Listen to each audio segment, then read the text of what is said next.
दोस्तों बिजनेस तो बहुत होते हैं, लेकिन बिजनेस वही ज़्यादा कामयाब होता है या सक्सेस होता है जिसमें बहुत ही इंटरेस्ट के साथ और सूझबूझ के साथ उसमें 3 स्टेप अपनाए हों। जैसे पहला स्टेप है कि उस प्रोडक्ट को आप बना रहे हो, उसका भविष्य में डिमांड कितनी होने वाली है। दूसरी बात ये है कि उसका इन्वेस्टमेंट कितना है उसको शुरू करने में।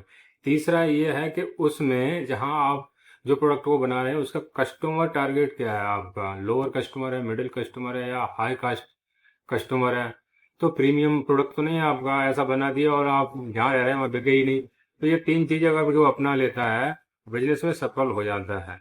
इसलिए जो मैं आपको बता रहा हूँ, जो बिजनेस मान लो आप कोई भी ऐसा बिजनेस करें जिसमें सफलता न मिले, तो ऐसे कई सारे प्रोडक्ट हैं। अब मान लिया जाए आपने बिजनेस किया सिगरेट का, आपने पान मसाले का किया, स्वीटी सुपारी का किया, तो इनमें क्या होगा, इसमें टारगेट करना पड़ेगा।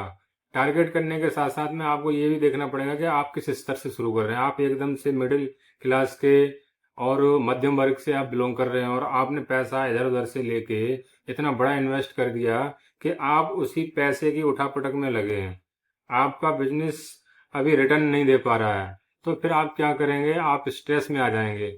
आप उसमें नए नए आइडिया इन्वॉल्व करने की जगह आप अपने आप में स्टेप में आएंगे। स्ट्रेस में आने की वजह से आपका बिजनेस फ्लॉप होने लगेगा, जहाँ सक्सेस होना था वहाँ फ्लॉप हो जाएगा।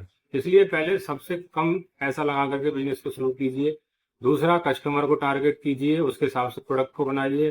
तीसरा, प्रोडक्ट की डिमांड है वही प्रोडक्ट तैयार कीजिए, उसी हिसाब से तैयार कीजिए। वही क्वालिटी आप मेंटेन करेंगे तो आप अच्छा आगे जा पाएंगे। तो पान मसाला हो, सिगरेट का हो और बिस्किट का हो, किसी भी प्रकार का बिजनेस हो आप करना चाहते हैं तो आप एक बार कमेंट करके बताएं। उसके हिसाब से पूरी तरीके से एक पूरा प्रोजेक्ट बना के तैयार किया जाएगा, फिर आप अच्छे से बिजनेस कर पाएंगे।